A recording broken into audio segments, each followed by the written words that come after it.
And so naturally, when you're 13, 14, whatever, you're not a person yet. So you're kind of a monster. And it wasn't long before I came home reading Craigslist every day before I decided to get involved. And so I started just like starting these correspondence with people, you know, like on misconnections or what. I'd pretend to be the person that they had the conversation. So I was like, yeah, baby, I got one eyebrow and the other one coming in, you know?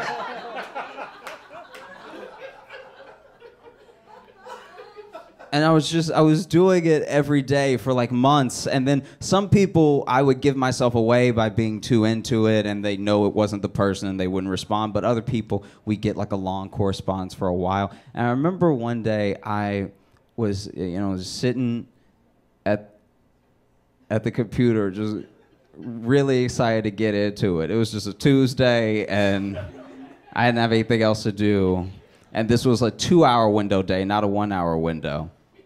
And so on this particular day, I was just scrolling through all of Craigslist and I saw that there was an ad. The ad just read, "Join the KKK." Question mark.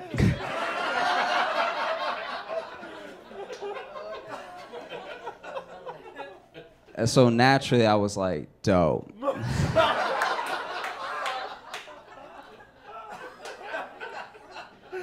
And so I started a correspondence with this dude named Dale.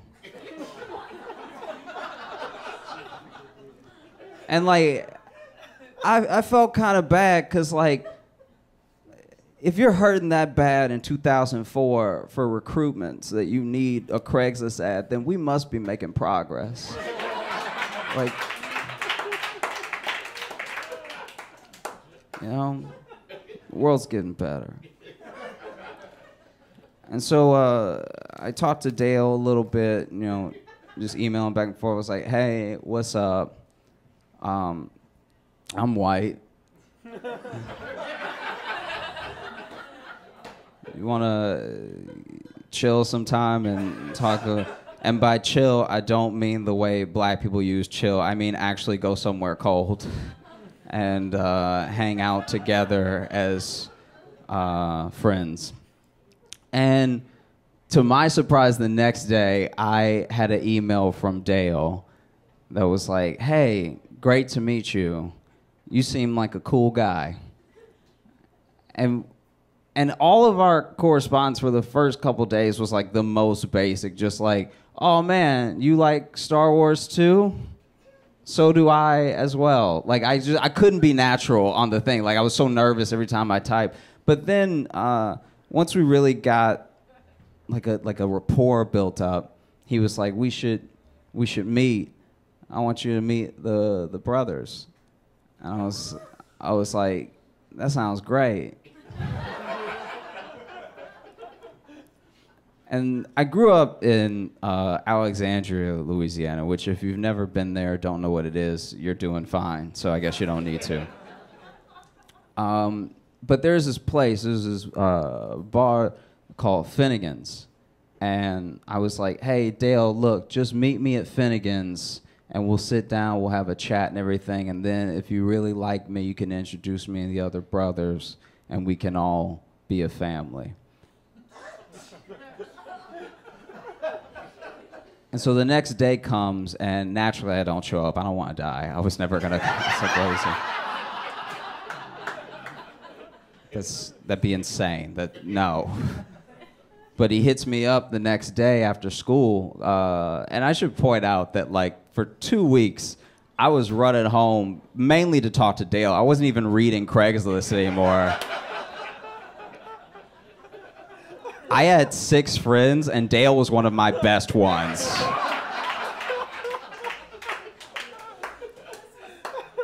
But I came home the other day, and he was like, hey, I went to Finnegan's, and I waited on you, and you didn't come, man. Why would you stand me up like that? And I was like, oh, dude, I'm so sorry.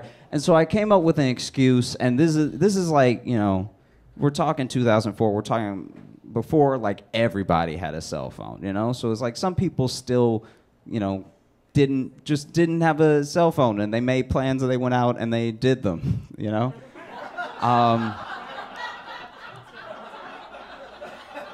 And so if there was a hiccup, you just had to roll with it because you couldn't just text someone like, hey, I'm totally not going to abide by the plan now. I've chosen a different plan. I'm letting you know now. So for a week, I just like kept getting Dale to eat and shop alone. Like, and each time I had a great excuse. Like each time I was like, oh, my mom fell, and like I just had to be there with her and everything. And every day he understood, and he was like, you know what, you did the right thing, brother, you know. And I remember one day especially he was particularly upset because he had come home, emailed me that evening, but I didn't see it till the next day. And he was like, you never came to Target. I was in Target by myself for 3 hours. I bought a popcorn maker. I don't even need a popcorn maker. I was just in Target by myself and bored, and I was waiting on you. Now I got a popcorn maker in front of me, and what are you going to do about this popcorn maker? And I was like, bruh, I'm so sorry. And by bruh, I do mean shorthand for brother, not the way that black people use it. I'm so sorry. I just... you know, my girlfriend, she tripped. And it was always women falling. Like, I'm surprised that he never caught on. Every time it was like, oh yeah, my great aunt just hit a stair. Or like just the worst lies. I was a 14-year-old idiot. And even now, I'm like, wow, like, I was alone with a computer, and I just catfished the Klan. I can't think of anything dumber or more porn would have been better. Porn would have been normal. You thought you were about to hear a story about porn. And instead, it just took a wild turn. And then finally, you know, after, I think it was a week and a half, he was very resilient. They must be hurting for numbers. Because after a week and a half, he was finally like, okay, you know what? Ball's in my court now. I'm going to set a time, I'm going to set a place, and if you don't come, then don't ever talk to me again.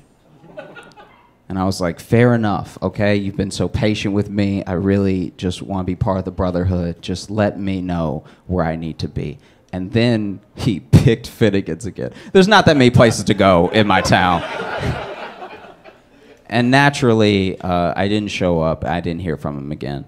And I've noticed this trend online that's kind of disheartening, where like now people are being called racist, but for like nothing. Like actually not. Like I'm petty, so I'll read the whole thread, and I finish the entire thread. I'm like, oh, that was it. I don't even think that's a thing. You know, like, oh, you said this, you tweeted this one thing one time, you must be a racist, or like you voted this way, you must be a racist. You're a whole racist by a person who doesn't know you. And I'll tell you, as like a black dude that grew up in the South, I don't think you're racist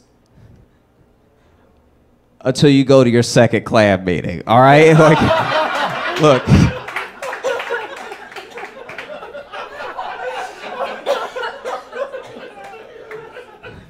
Because maybe the first one, maybe your buddy Dale just invited you to a barbecue, all right? Everybody loves barbecue, okay? You get there, there's delicious barbecue. There's dry rib, there's sloppy, it's all happening. You see somebody put on a white hood, you're like, I don't know, a costume barbecue, that's a little odd. But you just keep eating.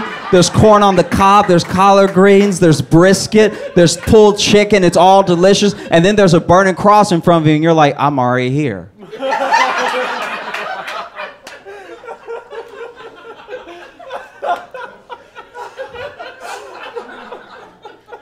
I say this because it happened to my friend Jordan, okay?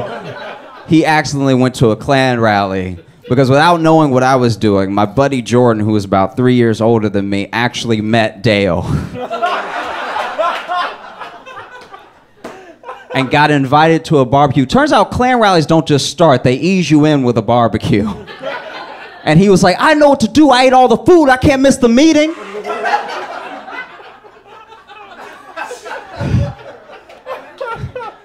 So he stayed for the entire Klan rally and went home immediately, called me, I came over, we talked about it. Turns out a Klan rally is exactly the thing a Klan rally is like. There were no spoilers.